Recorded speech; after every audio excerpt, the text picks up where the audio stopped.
இன்னைக்கான cinema updates என்ன அப்படின்னு இந்த வீடியோல பார்க்கலாம். வெல்கம் டு சினிமா கழகம். நான் உங்கள் பிரதீக்ஷா.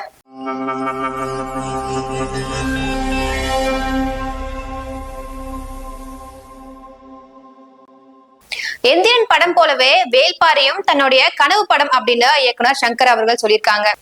தமிழ் சினிமாவோட பிரம்மாண்டமான இயக்குனர் யாரு அப்படின்னு பார்த்தா இயக்குனர் சங்கர் அவர்கள் தான். இவருடைய அடுத்த படம் என்ன அப்படின்னு ரசிகர்கள் ரொம்பவே எதிர்பார்ப்போட காத்துட்டு இருக்காங்க. தமிழ் சினிமால இவர் கொடுக்காத வெற்றி படங்களே இல்லைன்னு கூட சொல்லலாம். எழுத்தாளர் சுஜாதா இருந்த வரைக்கும் இவருடைய படங்கள் எல்லாமே ஹிட் ஆச்சு. ஆனா இவருடைய மறைவுக்கு பின்னாடி இவருடைய படங்கள் தோல்வியும் சந்திச்சா நம்ம பார்க்க முடியும். ஜென்டில்மேன் படத்துல இருந்து 2.0 வரைக்கும் இவர் கொடுத்த படங்கள் எல்லாமே மாபெரும் அளவுக்குல ஹிட் ஆச்சு. இவருடைய படங்கள் அப்படின்னு பார்த்தா விமர்சன ரீதியாகவும் வசூல் ரீதியாகவும் மாபெரும் வெற்றியை பெற்றுச்சு. இவர் கடைசியா இயக்கி வெளிவந்த படங்களான இந்தியன் 2 மற்றும் கேம் சேஞ்சர் தோல்வி சந்திச்சதுன்னே சொல்லலாம். அந்த வகையில வேல்பாரி கதையை திரைப்படமா இயக்க போவதாகவும் சொல்லிட்டு இருந்தாரு.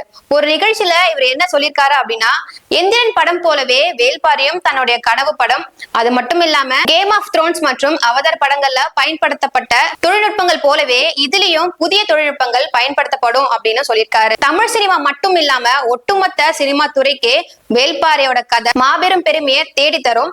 அது மட்டும் இல்லாம என்னோட கனவும் நிறைவேற போகுது அப்படின்னு சொல்லியிருக்காரு. இது மூலமா நம்ம என்ன தெரிஞ்சுக்கலாம் அப்படின்னா, இயக்குனர் சங்கர் அவர்களுடைய அடுத்த படம் வேல்பாரியா இருக்கலாம் அப்படின்னு எதிர்பார்க்கலாம். ஆக்டர் சிவகார்த்திகேயனோட அடுத்த படத்துல அதிரடி மாற்றம். எஸ்கேவோட நடிப்புல அடுத்ததா வெளியாக இருக்கக்கூடிய படம் தான் மதராசி. இந்த படம் மாபெரும் எதிர்பார்ப்போட உருவாகிட்டு இருக்கு. இந்த நிலையில அவரோட அடுத்த படத்தை யார் இயக்க போறாங்க அப்படின்னு சோசியல் மீடியால பல்வேறு விதமா பல கேள்விகள் எழும்பிட்டு வருது. இப்போ எஸ்கே அவர்களோட அடுத்த படத்தை வெங்கட் பிரபு அவர்கள் இயக்க போவதாகவும் செய்திகள் வெளியாகி இருக்கு. இந்த நிலையில மதராசி மற்றும் பராசக்திகள் படத்துக்கு அப்புறம் தொடர்ந்து சிவகார்த்திகேயன் அவர்கள் இயக்குனர் வெங்கட் பிரபுவோட இயக்கத்துல நடிக்க இருப்பதாகவும் நம்மளுக்கு செய்திகள் வெளியாகி இருக்கு. விஜயோட கோட் மூவில நடிச்சதுக்கு அப்புறம் கலவையான விமர்சனத்தை பெற்றதுனால எஸ்கேவோட அடுத்த படத்தை வெங்கட் பிரபு அவர்கள் தரமா இயக்குவாங்க அப்படின்னு எதிர்பார்க்கலாம். விம்பிள்டன் வரை ரீச் ஆன இளைய தளபதி விஜய் அவர்களுடைய கடைசி திரைப்படமான ஜனநாயகன் படத்துல நடிச்சு முடிச்சிருக்காரு. இந்த படத்துல விஜயோட போர்ஷனும் எடுத்து முடிச்சாச்சு. இந்த படத்தோட மொத்த ஷூட்டிங்கும் இன்னும் கொஞ்ச நாளிலேயே முடிஞ்சிரும் அப்படின்னு படக்குழுவினர் அறிவிச்சிருக்காங்க. இது விஜயோட கடைசி மூவி அப்படின்றதுனால ரொம்ப எதிர்பார்ப்போட மக்கள் எதிர்பார்த்துட்டு இருக்காங்க. எங்க பார்த்தாலும் ஜனநாயகத்தோட மூவியோட பேச்சாவே போயிட்டு இருக்கு. இந்த படம் இந்திய அளவுல மட்டும் இல்லாம உலக அளவிலும் வெளியாக இருக்கு.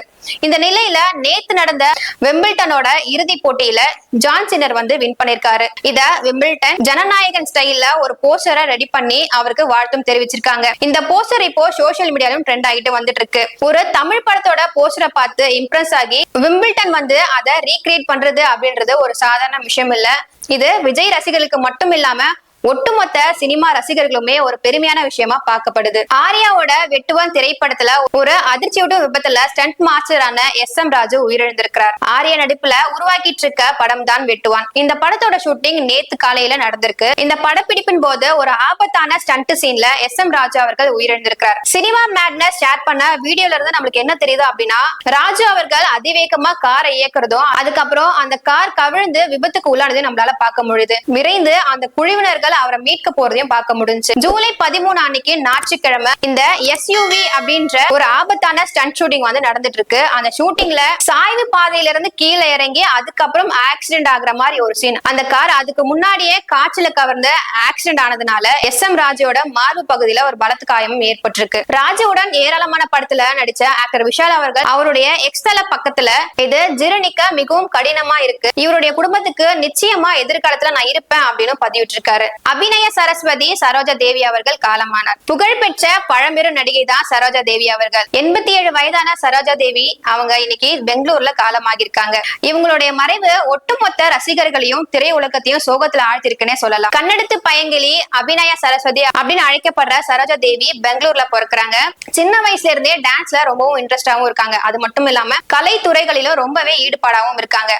1955 ஆண்டு ரிலீஸ் ஆன மகாகவி காளிதாஸ் அப்படின்ற ஒரு திரைப்படத்துல இவங்க ஹீரோனியா அறிமுகமாகறாங்க. நடிச்ச முதல் படமே மாபெரும் வெற்றியும் பெற்றுச்சு.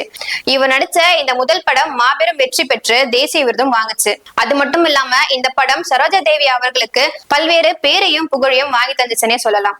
நடிப்பு, நடனம், அபிநயம் அப்படின்னு எல்லாத்துலயுமே இவங்க ஸ்கோர் செஞ்சாங்க. அதுக்கப்புறம் 1957 தமிழ் சினிமால தங்கமலை ரகசியம் அப்படின்ற ஒரு திரைப்படத்தின் மூலமா அறிமுகமாகறாங்க. அதுல வந்த ஒரு நடன காட்சி தமிழ் மக்களை ரொம்பவே ஈர்த்துச்சு. இவங்க தமிழ் சினிமால மட்டும் இல்லாம கன்னடம், தெலுங்கு, இந்தி போன்ற பல்வேறு மொழிகள்ல பல்வேறு படம் நடிச்சதுனால இவங்களுக்கு பல்வேறு மொழிகள்ல பல ரசிகர்கள் இருக்காங்க. அதனால அவங்களுக்கு நாடோடி மன்னன் அப்படின்ற திரைப்படத்துல நடிக்க வாய்ப்பும் கிடைச்சிச்சு. கிட்டத்தட்ட 200க்கும் மேற்பட்ட படங்கள்ல இவங்க நடிச்சிருக்காங்க.